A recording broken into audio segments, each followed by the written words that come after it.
Good design is like art. It's hard to define, but you'll know it when you see it. And this isn't it. Modern cars are ugly, boring, a sea of black plastic cladding and perfunctory floating rooflines. Trendy features merge with utilitarian cost-cutting to create a traffic jam of mediocrity. In this dystopic consumer reality, it's not hard to stand out. A single supercar will draw the gaze of every non-playable commuter it passes, slicing through the cookie-cutter styling of Monday morning transportation. So why has the industry settled on designs like the Kia Solis and Honda Fat, instead of pursuing more evocative exteriors? Like this one. It's called the Aurelio Alpha.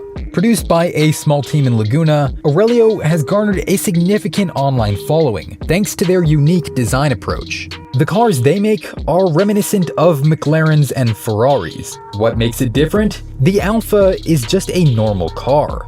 Underneath the gaping aerodynamics and inventive bodywork is a Honda B16A VTEC motor. The styling might be dream fuel, but this car is mechanically identical to an early Civic, which only begs the question, why didn't Honda make the Civic look like this instead of this? Good design doesn't cost any more to produce than bad design. Why have we settled for the same insipid trends year after year? Corporate enterprises aren't interested in selling a product that looks good.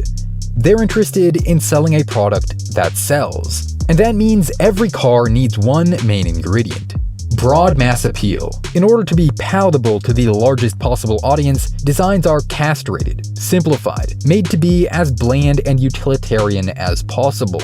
From a capitalist perspective, it's better to use a headlight design that everyone feels neutral about, rather than one that some will love but others may hate. The result is a lineup specifically engineered to elicit little to no emotional response. Nobody's favorite color is gray, after all, but it's one of the most popular paint choices anyway, because nobody hates it either. There's a paradoxically universal statement that controversy sparks innovation. In the words of Cesar Cruz, art should comfort the disturbed and disturb the comfortable. But automakers aren't so eager to alienate a portion of the market with drastic and divisive styling changes. It's a risk that only manufacturers with a pretentiously small output will venture towards. 99% of you don't like the way our new Lamborghini Egoista looks? That's fine. 99% of you couldn't afford it anyway. But not only do all modern transportation appliances look the same, they are the same. Parts sharing has been common practice since the birth of the automobile. Why spend millions on research and development for each model when most of the quirks and features can be carried over into numerous different products? Even your idols did it. Innovation in modular unibody construction now allows brands to sell multiple models with the same underpinnings. Crossovers. Body-on-frame design has gone the way of Oldsmobile, and most cars these days are mechanically identical to at least 10 other products on the road. Instead of measuring twice and cutting once, they're designing once and printing a million times. In 2019, Hyundai Motors announced their third-generation vehicle platform, the N3. A global chassis foundation that enhances design, safety, engineering, and driving performance. According to the press release, anyway. This super high tensile steel plate multi-load path structure is now distributed throughout the lineup of both Hyundai and Kia, finding its way into everything from the Santa Cruz to the K5. After balancing considerations of aerodynamics, safety, heat dissipation, NVH, high-speed stability, the Kafkaesque maze of global regulation, and, above all, price efficiency, well, the exterior design is barely an afterthought. Something handled by a different team of different engineers, to be tacked onto the N3 platform in a dozen different ways. All of this leads to products that look like, well, products that look like this. And does the average consumer care? Apparently not. Humdrum has become the industry standard, because most of you wouldn't want to live with a supercar anyway.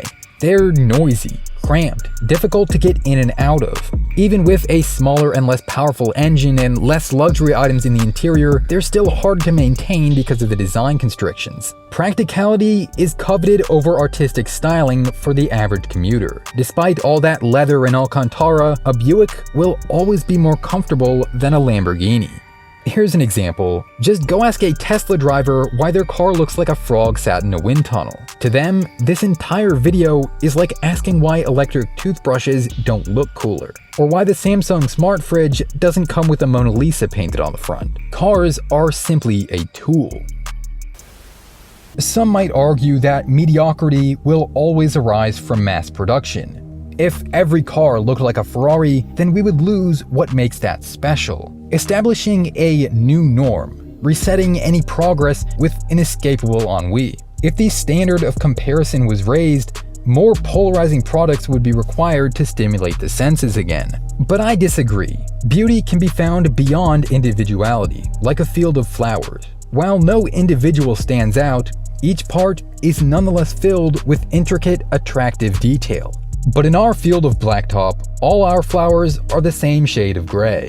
Uninspiring entities shaped by consumer perception studies and the utilitarian pursuit of efficient profit. Thanks for watching.